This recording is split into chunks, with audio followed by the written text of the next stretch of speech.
Hi friends, welcome to my channel. எல்லாரும் எப்படி இருக்கீங்க? இன்னைக்கு நம்ம வீடியோல என்ன பார்க்க போறோம் அப்படினா பாவ் பாஜி எப்படி செய்யலாம் அப்படிங்கறதாங்க வந்து பார்க்க போறோம். இத கடையில தான் சாப்பிட முடியுமா, வீட்ல செய்ய முடியாதா அப்படினு நினைக்கிறவங்களுக்காண்டி தான் இந்த வீடியோ. அது எப்படி செஞ்சேன் அப்படிங்கறத வாங்க நம்ம வீடியோ உள்ளர போய் பாத்துருவோம். இது செய்யறதுக்காக வந்து பாத்தீங்கன்னா ஒரு 25 கிராம் வந்துட்டு பச்சை பட்டாணி வந்து நல்லா ஊற வச்சு எடுத்துர்க்கேன். அந்த பட்டாணி வந்துட்டு இப்போ நான் வந்து குக்கர்ல வந்துட்டு வேக வச்சு எடுத்துர்க்கேன். கொஞ்சமா உப்பு சேர்த்து இங்க பாருங்க இந்த மாதிரி வந்துட்டு கையில இப்படி நசுக்கி பார்த்தா நசுங்குற அளவுக்கு இருக்குறப்போ வந்துட்டு வேக வச்சு எடுத்துர்க்கேன் இந்த மாதிரி. இப்போ இதோட வந்துட்டு உருளைக்கிழங்கு வந்துட்டு ஒண்ணு பொடியா கட் பண்ணி எடுத்துர்க்கேன். அந்த உருளைக்கிழங்கை வந்துட்டு இதோட வந்துட்டு சேர்த்துறேன். கேரட் வந்துட்டு ஒரு பெரிய கேரட்டா எடுத்துட்டு ஒன்னு எடுத்துர்க்கேங்க கட் பண்ணி அதையும் இதோட வந்துட்டு சேர்த்துறலாம்.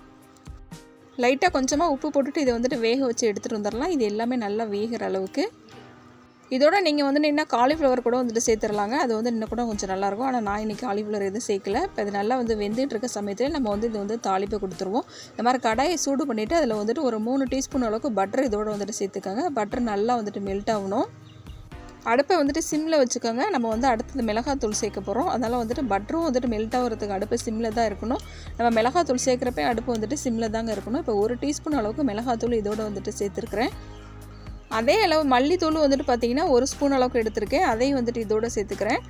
மஞ்சத்தூள் வந்துட்டு பார்த்தீங்கன்னா ஒரு 1/4 டீஸ்பூன் அளவுக்கு இதோட சேர்த்துக்கோங்க. இது எல்லாத்தையும் சேர்த்து நல்லா ஒன்றா மிக்ஸ் பண்ணி விட்டுருங்க. இந்த பட்டரோட இந்த மிளகாத்தூள் நல்லா வந்துட்டு மிக்ஸ் ஆகணும். அந்த மாதிரி வந்து நல்லா மிக்ஸ் பண்ணி விட்டுருங்க. அடுப்பு சிம்மில் தாங்க இருக்கணும். நம்ம வந்துட்டு லோ ஃப்ளேமோ ஹை ஃப்ளேமோ வச்சிடாதீங்க. இந்த மாதிரி வந்துட்டு கலர் கொஞ்சம் வந்துட்டு உங்களுக்கு சேஞ்ச் ஆக ஆரம்பிக்கும். இந்த சமயத்தில் வந்து பார்த்தீங்கன்னா பெரிய வெங்காயம் வந்துட்டு பார்த்தீங்கன்னா பெரிய சைஸாக எடுத்து பொடியாக கட் பண்ணி எடுத்துருக்கேன். அதை வந்துட்டு இதோட வந்துட்டு சேர்த்துடலாம். இப்போ இதை சேர்த்து நல்லா ஒன்றா மிக்ஸ் பண்ணி விட்டுருங்க.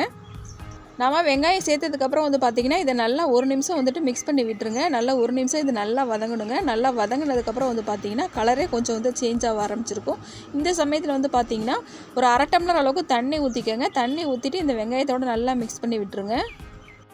இப்போ நம்ம ஊற்றிருக்க இந்த 1/2 டம்ளர் தண்ணியுமே வந்துட்டு நல்லா வந்துட்டு ட்ரை ஆகணுங்க. அந்த அளவுக்கு வந்துட்டு இதை நல்லா வந்துட்டு வேக வச்சு எடுத்துக்கலாம். இந்த சமயத்தில் வந்து பார்த்திங்கன்னா ஒரு 2 டீஸ்பூன் அளவுக்கு வந்துட்டு ஃப்ரெஷ்ஷாக அரைச்ச நம்ம இஞ்சி பூண்டு பேஸ்ட் வந்துட்டு இதோட வந்துட்டு சேர்த்துக்க போகிறோம்.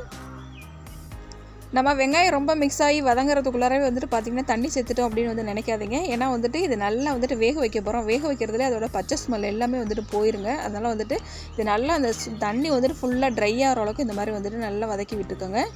நம்ம சேர்த்து தண்ணி எல்லாமே பார்த்திங்கன்னா ஃபுல்லாக வந்து ட்ரை ஆகிடுச்சு பாருங்கள். இந்த மாதிரி இந்த ஸ்டேஜில் வந்துட்டு நான் தக்காளி வந்து 2 கட் பண்ணி எடுத்துருக்கேங்க. நல்ல பெரிய சைஸ் தக்காளியை பொடியாக கட் பண்ணி எடுத்து வச்சுருக்கேன். அந்த தக்காளியை வந்துட்டு இதோட சேர்த்துடலாம். தக்காளி சேர்த்துட்டு இது நல்லா ஒன்றா மிக்ஸ் பண்ணி விட்டுருங்க. இப்போ இதில் வந்துட்டு தண்ணி எதுவும் சேர்த்து நம்ம வந்துட்டு வேக வைக்க வேண்டாங்க. நம்ம வந்துட்டு இதில் இருக்க ஏற்கனவே வெங்காயத்துலேருந்து இருக்க தண்ணியே கொஞ்சம் இருக்குது பார்த்திங்களா. கொஞ்சம் தக்காளி சேர்த்தோடனே அதுலேருந்துமே கொஞ்சம் தண்ணி வர ஆரம்பிக்கும். இதுலேயே வந்துட்டு நம்ம இந்த வெங்காயம் தக்காளி போல் நல்லா வந்துட்டு குக் ஆகிருங்க. இப்போ இதுக்கு தேவையான அளவு உப்பு சேர்த்துக்கலாம். உப்பு கம்மியாகவே வந்துட்டு பார்த்து சேருங்க. ஏன்னா நம்ம அடுத்து மசாலா சேர்க்க போகிறோம். அந்த மசாலா எல்லாத்துலேயுமே வந்துட்டு உப்பு இருக்கும். அதனால் வந்துட்டு பார்த்து அளவாகவே சேர்த்துக்கோங்க. இப்போ இதை நல்லா ஒன்றா மிக்ஸ் பண்ணி விட்டுருங்க. இந்த வெங்காயம் தக்காளிப்பெல்லாம் நல்லா வதங்கிட்டு இருக்கட்டும். இப்போ குக்கர் வந்து நம்ம வந்து திறந்து பார்ப்போம். காய்கறி வேக வச்சது எல்லாமே வந்துட்டு நல்லா இந்த மாதிரி வெந்துருச்சுங்க. தண்ணியை வந்து வடிச்சிட்டு ஒரு பாத்திரத்தில் எடுத்து வச்சுக்கோங்க. அந்த தண்ணியை நம்ம இந்த மசாலாவோட சேர்க்க போகிறோம். இப்போ கரண்டி வச்சுட்டு இந்த மாதிரி வந்துட்டு எல்லாமே ஒரே மாதிரி வந்து மசிச்சு விட்ட மாதிரி வச்சுக்கோங்க. இந்த காய்கறி எல்லாத்தையுமே இந்த வெங்காயம் தக்காளி பழத்தோடு நம்ம வந்துட்டு வேக வச்ச தண்ணி இருக்குது பார்த்திங்களா, அந்த காய்கறி வேக வச்ச தண்ணி அதை வந்துட்டு இதோடு வந்துட்டு சேர்த்துடலாம். தண்ணி ரொம்பவும் சேர்க்காதீங்க. கொஞ்சம் வந்துட்டு கொஞ்சமாக சேர்த்தா வந்துட்டு போதும். நம்ம காய்கறி வேக வைக்கிறப்ப தண்ணி கம்மியான அளவை வச்சு நீங்கள் வந்து வேக வச்சுக்கோங்க. நம்ம வேக வச்ச காய்கறி எல்லாமே வந்துட்டு நல்லா ஃபுல்லாக மசிச்சு விட்டாமல் 1-2 அந்த மாதிரி வந்து மசிச்சு எடுத்து வச்சுக்கோங்க. நீங்கள் இதோட வந்துட்டு குடமிளகாய் சேர்க்குறேன்னா கூட வந்து சேர்த்துக்கலாங்க. இந்த மாதிரி ஸ்டேஜில் நம்ம வந்து அதை வேக வைக்கணும் கூட அவசியம் இல்லை. இப்போ நம்ம வந்து காய்கறி எல்லாம் மசிச்சு வச்சதை இதோட வந்துட்டு சேர்த்துடலாம். இது எல்லாத்தையும் சேர்த்து நல்லா ஒன்றா மிக்ஸ் பண்ணி விட்டுருங்க. நான் இன்றைக்கி வந்து பார்த்திங்கன்னா இதோட வந்துட்டு உருளைக்கிழங்கும் கேரட்டும் சேர்த்துருக்கேங்க. இதில் காலிஃப்ளவர் இந்த குடமிளகாய் சேர்த்திங்கன்னா இன்னும் வந்துட்டு டேஸ்ட்டாக இருக்கும். இப்போ அடுப்பை ஃபுல் ஃப்ளேமில் வச்சு இப்போ தண்ணி எல்லாமே வந்துட்டு ட்ரை ஆகிற அளவுக்கு நம்ம வந்து பார்த்துக்கலாங்க. இப்போ இதில் தான் இப்போ மசாலா சேர்க்க போகிறோம். இது வந்துட்டு பார்த்திங்கன்னா பாவ் பாஜி மசாலாமே நம்ம கடையில் கிடைக்கிது. அது வந்து பார்த்திங்கன்னா ஒரு 3 டீஸ்பூன் அளவுக்கு எடுத்துகிட்டு இதோட வந்துட்டு சேர்த்திக்கலாம். உங்கள்கிட்ட பாவ் பாஜி மசாலா இல்லை அப்படின்னு சொன்னீங்கன்னா நீங்கள் இதோட வந்துட்டு கரம் மசாலாவும் ஒரு 1/2 டீஸ்பூன் வந்துட்டு ஜீரகத்தூளும் சேர்த்துக்கலாங்க. கரம் மசாலா 2 டீஸ்பூனும் ஜீரகத்தூள் 1/2 டீஸ்பூன் வந்து சேர்த்து நீங்கள் வந்துட்டு செஞ்சிங்கனாவே இந்த மசாலா ஸ்மெல்லும் உங்களுக்கு வந்துடும். இப்போ இதோட வந்துட்டு நம்ம வந்து கொஞ்சம் பட்டர் சேர்க்க போகிறோங்க. இன்னும் கொஞ்சம் வந்துட்டு பட்டரு. இப்போ கொத்தமல்லி தழை வந்துட்டு பார்த்திங்கன்னா நல்லா பொடியாக கட் பண்ணி எடுத்து வச்சுக்கோங்க.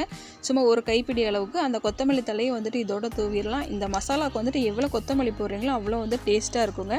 இப்போ இந்த கொத்தமல்லியும் சேர்த்து இதை நல்லா வந்துட்டு ஒன்றா மிக்ஸ் பண்ணி விட்டுறலாம். நம்ம கடையில் சாப்பிட்ற பாவ் பாஜி மசாலா இப்படி தாங்க இருக்கும். இது ரொம்ப சுலபமாக நம்ம வீட்லேயே வந்துட்டு ரெடி பண்ணியாச்சு. இப்போ இதுக்கு வந்துட்டு பார்த்திங்கன்னா லாஸ்ட்டாக கொஞ்சமாக வந்துட்டு நம்ம பட்டர் இதோடு வந்துட்டு சேர்த்துடலாம். இப்போ 1 டீஸ்பூன் அளவுக்கு பட்டர் சேர்க்க நம்ம ஏற்கனவே வந்துட்டு நம்ம சமைக்கிறப்பே வந்துட்டு ஒரு 3 டீஸ்பூன் அளவுக்கு முன்னாடியே சேர்த்துருக்கோம். இப்போ 1 டீஸ்பூன் அளவுக்கு மட்டும் கடைசியாக இந்த மாதிரி வந்துட்டு சேருங்க. சேர்த்துட்டு இது நல்லா ஒன்றா மிக்ஸ் பண்ணி விட்டுருங்க. இது இன்னுமே கூட வந்து கொஞ்சம் தண்ணி வந்து ட்ரை ஆகணும். இந்த அளவுக்கு இருக்கக்கூடாது. இன்னும் கொஞ்சம் ட்ரை ஆனதுக்கப்புறம் நம்ம அடுப்பில் இருந்து வந்துட்டு இறக்கிடலாம். நாம் வைக்கிற இந்த மசாலா வந்துட்டு ஃபஸ்ட்டே எடுக்கிறப்ப ரொம்ப வந்து ட்ரையாக எடுத்துடாதீங்க. கொஞ்சம் வந்துட்டு கொஞ்சம் கொலகொலப்பாக எடுக்கணும். ஏன்னா நம்ம வந்துட்டு இறக்கி வச்சதுக்கப்புறம் இது இன்னும் கொஞ்சம் வந்து ட்ரை ஆக ஆரம்பிக்குங்க. இந்த ஸ்டேஜ் இருந்தால் போதும். இந்த ஸ்டேஜில் வந்துட்டு நம்ம அதை வந்து இறக்கி கீழே வச்சிடலாம். நாம் இதில் வச்சு சாப்பிட்ற பாவை எப்படி ரெடி பண்ணலாம் அப்படிங்கிறது பார்க்கலாங்க. இந்த மாதிரி பாவை வந்துட்டு நமக்கு வந்து கடைகளில் சூப்பர் மார்க்கெட்டில் எல்லாத்துலேயுமே பேக்கரியில் எல்லாத்துலேயுமே வந்து கிடைக்குது. இப்போ இது வந்துட்டு பார்த்திங்கன்னா ஒரு 3 பீஸ் அளவில் இருக்கிற மாதிரி வந்துட்டு எடுத்துக்கோங்க. நான் எடுத்துருக்க இந்த பாவை வந்துட்டு பார்த்திங்கன்னா சின்ன சைஸாக இருக்குது. இன்னும் கொஞ்சம் பெரிய சைஸ் வேணுன்னா கூட நீங்கள் வாங்கிக்கலாம். நான் சின்ன சைஸாக வந்துட்டு எடுத்துருக்கேங்க. இந்த பாவை இப்போ இந்த மாதிரி வந்துட்டு நடுவில் வந்துட்டு இந்த மாதிரி வந்து கட் பண்ணி விட்டுருங்க. ஃபுல்லாகவே வந்துட்டு கட் ஆகிற மாதிரி. இந்த டிஷ் செய்கிறதுக்கு வந்துட்டு பார்த்திங்கன்னா மெயின் வந்து பட்ரு தான். இந்த மாதிரி வந்துட்டு பேன் ஒன்று சூடு பண்ணிக்கோங்க. சூடு பண்ணிவிட்டு அதில் பார்த்திங்கன்னா 1 டீஸ்பூன் அளவுக்கு பட்டர் சேர்த்துக்கங்க. அடுப்பை வந்துட்டு சிம்மில் வச்சுருங்க. பட்டர் மெல்ட் ஆகிற வரைக்கும். பட்டர் வந்து மெல்ட் ஆனதுக்கப்புறம் இப்போ நம்ம கட் பண்ணி வச்சுருக்க பாவு வந்துட்டு இதோடு சேர்த்துடலாங்க. சேர்த்துட்டு உடனே இந்த மாதிரி வந்து திருப்பி விடுங்க. இந்த பாவில் நம்ம போட்டிருக்க இந்த பட்டர் சேர்ந்ததுக்கப்புறம் தான் நல்லா வந்துட்டு ஸ்மெல்லாகவே இருக்கும். அடிக்கடி இந்த மாதிரி வந்துட்டு திருப்பி விடுங்க. இந்த பாவு வந்து ரொம்ப வந்துட்டு வெந்துருச்சுனா வந்து ஹார்டாக இருக்கும். ஆனால் வந்துட்டு பார்த்திங்கன்னா சிம்மில் வச்சுட்டு இந்த மாதிரி 2 சைடு திருப்பி விட்டிங்கன்னா உங்களுக்கு லைட்டாக வந்து கொஞ்சம் வந்து கோல்டன் ப்ரௌன் கலரில் இருக்கும். அந்த சமயத்தில் வந்து நம்ம எடுத்துடலாம்.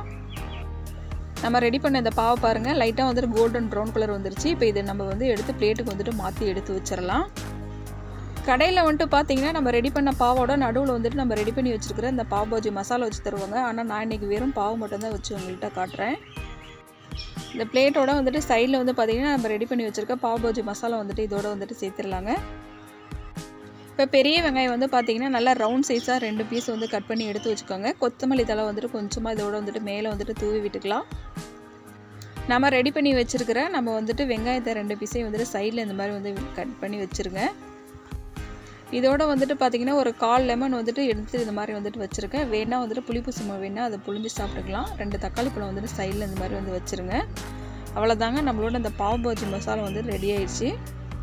நம்ம ரெடி பண்ணி வச்சுருக்க இந்த பாவு, இந்த வெங்காயம், இந்த பாவ் பாஜி மசாலாவோட வச்சு சாப்பிட்றதுக்கு இந்த பாவ் பாஜி ரொம்பவே சூப்பராக இருக்குங்க. நீங்களும் வீட்டில் ட்ரை பண்ணி பார்த்துட்டு எப்படி வந்துருந்துச்சு அப்படிங்கிறத எனக்கு கமெண்ட் பண்ணுங்கள்.